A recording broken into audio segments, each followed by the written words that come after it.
Você se lembra de Smallville, As Aventuras de Superboy? Smallville, As Aventuras do Superboy. Série do início dos anos 2000 que sua irmã e as amigas dela adoravam assistir ali. No dia que passava, ela se sentava ali na hora do almoço ali para degustar o Superman. Isso era bem estranho pra você, até porque sua irmã não costumava assistir nada de super-herói. Mesmo se você parasse e perguntasse pra ela quem era o maior vilão do Superman, ela não ia saber responder pra você. Talvez o mais próximo que ela ia chegar era o Duende Verde. Ah, o vilão é o Duende Verde, né? O vilão do Superman é do Clark, né? Pois é. Daí você até tentou assistir um pouco, se sentou lá pra ver o que as garotas tanto comentavam sobre aquela série do Superman, né? Pô, era a série do Superman, cara, o maior herói da DC. E naquele momento era o melhor herói que a gente acompanhava ali nas HQ. Tirando o Homem-Aranha, né? Claro. Você se sentou, foi lá acompanhar um episódio ali qualquer. E o episódio foi passando, foi acontecendo coisas. E a Lana totalmente apaixonada pelo corpo do nosso herói.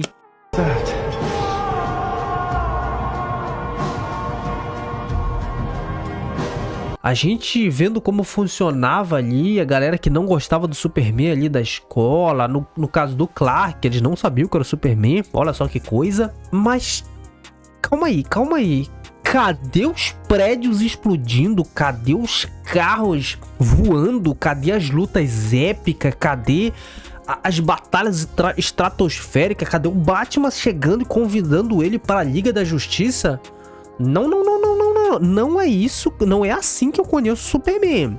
O Superman é um cara brabo, que luta, que destrói tudo, que ele não quer saber. Ele quer salvar uma criança, mas ele destrói um prédio pra salvar uma criança. O prédio com 600 pessoas dentro. Tinha muita gente, tinha a Lana, tinha o Clark, tinha a outrazinha lá que eu nunca lembro o nome dela. Tinha também o Dinho Winchester, tinha o Damon Salvatore, tinha os irmãos Salvatore, na verdade. Olha só que crossover antes do negócio acontecer, antes das outras séries virem. Mas você era só um garotinho pequenininho, jovem e não conseguia entender aquela biodiversidade ali de gente naquela época e por que as garotas assistiam. Você não entendia aquilo.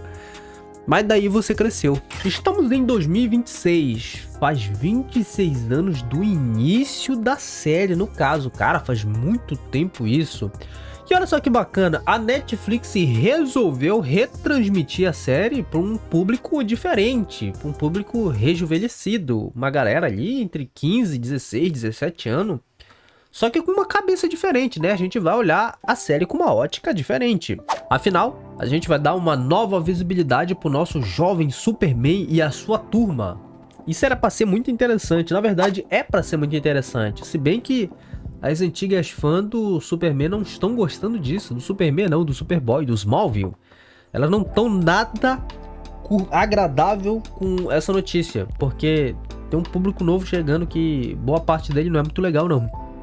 Pois é. E revendo a série, revendo com muitas aspas mesmo, até porque eu não assisti ela lá no começo, acabei vendo 2 ou 3 episódios, eu acabei descobrindo que ela era um pouco mais enviesada pra ótica feminina, desde a escolha dos personagens, o roteiro, a direção, o ritmo, e a escolha de personagens foi muito importante também. Mesmo que você assistisse ali com olhos um pouco mais geek, um pouco mais apaixonado pelo herói, pelos heróis, porque você era um jovem ali que gostava de ler HQ, você logo percebia que a balança ela pesava um pouco mais para pessoas do sexo feminino. A gente tava vivendo nos anos 2000, tínhamos MTV, Nickelodeon, as séries da Disney, você se lembra da Hannah Montana? Época emo, cara, a gente tinha uma diversidade muito grande de coisas que você tinha para consumir naquela época. Você podia se integrar em muitas bolhas. Hoje não é muito diferente, só que naquela época a coisa era um pouco mais física.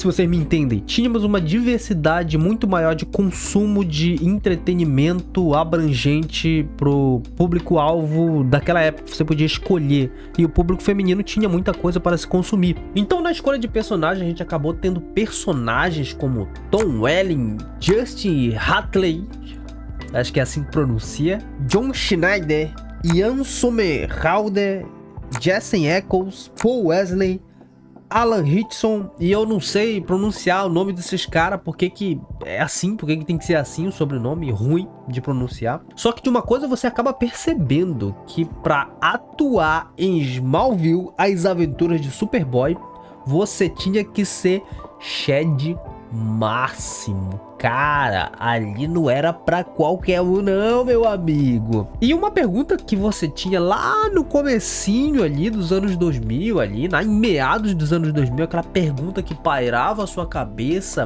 por que que as jovens daquela época não perdiam um único episódio dessa série? Foi respondida. Olha só que bacana. Apesar de ter aquela direção um pouco mais novelesca, um ritmo um pouco mais pra mulheres assistir, óbvio, porque a série tenta abordar um pouco mais a vida do Clark do que os atos heróicos ali do Superman, porque obviamente eram muitos episódios, então você tinha que dar uma ênfase maior ali pro que o Clark fazia, pra vida do cotidiano dele, que também era muito legal de se assistir. E divertido, vale a pena, cara, vale muito a pena. Apesar de eu não ter assistido, tá recomendando algo aqui que eu não assisti. Que cara inteligente, hein? Então ali eu scrollando minhas redes sociais de rede curta ali, que a gente precisa ficar vendo um vídeo após o outro, descobri que a garotada tá gamada no Clark, tá gamada naquele estilo dele, no penteado, no um cara alto, um cara jovem, um cara que tinha muitas gatinhas, um cara que era o Superman. Somente o Superman, só que era diferente, tinha um toque diferente. Eu não consigo explicar o porquê que aquilo faz tanto sentido pra hoje. E ele acabou se tornando um estilo de homem a ser alcançado, tipo, esteticamente. Você querer ser igual ele, você malhar, você treinar, você fazer o corte de cabelo dele. E a rapaziada falando como que o Clark Kent é um homem ideal hoje. Mas como assim? Como assim? A galera descobrindo que o Clark é uma espécie de homem viril ideal, um cara que gosta de mulher, um cara que é um super-herói, um jovem vivendo o momento de jovem dele. Um cara de 1,91, um cara que exalava testosterona, um cara que tinha um penteado de cabelo, diga-se de passagem, muito melhor que os cortes de hoje. Eu sempre gostei, eu sempre vou defender, eu sempre fiz, não que meu cabelo dê certo, até porque ele ondula muito. Mas enfim, a escolha do ator lá que fez o Clark foi praticamente perfeita. Você imagina aí um cara de 1,91m, eu tenho 1,80m, 1,91m é muito alto. Um corpo atlético, um corpo largo, você coloca músculo ali, fica praticamente um super-herói. Você tem ali um rosto dele, um desenho do rosto dele esteticamente perfeito, cara. Aquilo ali era muito perfeito.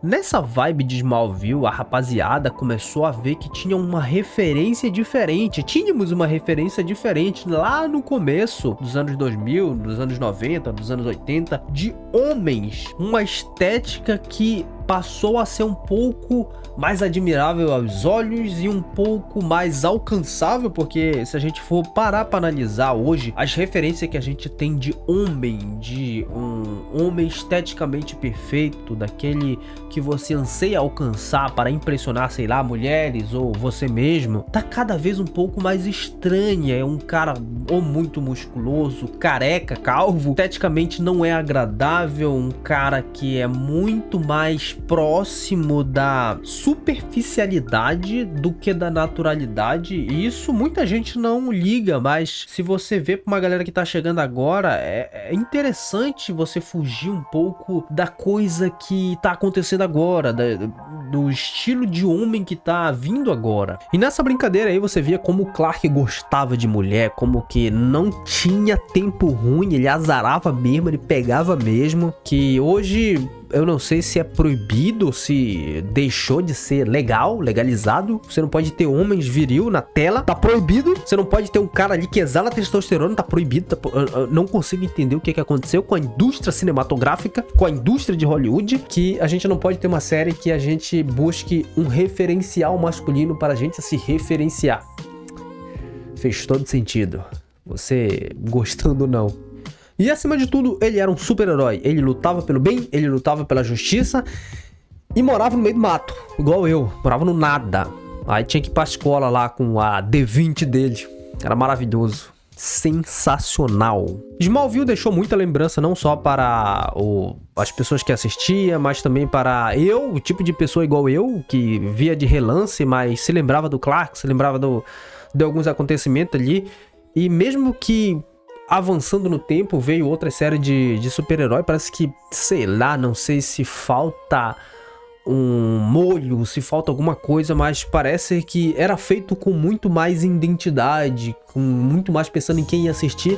Obviamente que tinha que trazer lucro e com certeza trouxe lucro, porque teve mais de 5 ou 7 temporadas, se eu não tô enganado. O cara envelheceu fazendo o Clark, começou ali com seus 23 anos. E cara, muito bom, cara, muito bom. E por incrível que pareça, o público atingido já não é mais pra ser mulher, já não é mais as mulheres, o público de hoje é homem. Eles estão lá pra assistir a série do Smallville, a série do Superman, pra ver como é que era a série naquele tempo. Eu vou assistir pra tentar me relembrar um pouco, mas muita galera vai assistir por causa do Clark, por causa do, sei lá, o homem que ele é, o Superman diferente, o Superman jovem, com um estilo esteticamente perfeito. Acho que é isso. E é uma inspiração, se tornou uma fonte de inspiração pra galera. Eu não sei até quando, porque hoje tudo é muito volátil, tudo é muito rápido, as coisas vêm, com uma semana já foi, e a galera já vai atrás de outra, e é uma busca incessante por referência, por coisas, por saciar a mente. Isso é cada vez mais perigoso. Mas enfim, se você gostou desse vídeo, deixe seu like, se inscreva no canal, apesar de ser um primeiro vídeo muito travado, muito ruim, o roteiro foi escrito muito rápido. Eu gostei de gravar também, espero que você tenha gostado e até a próxima.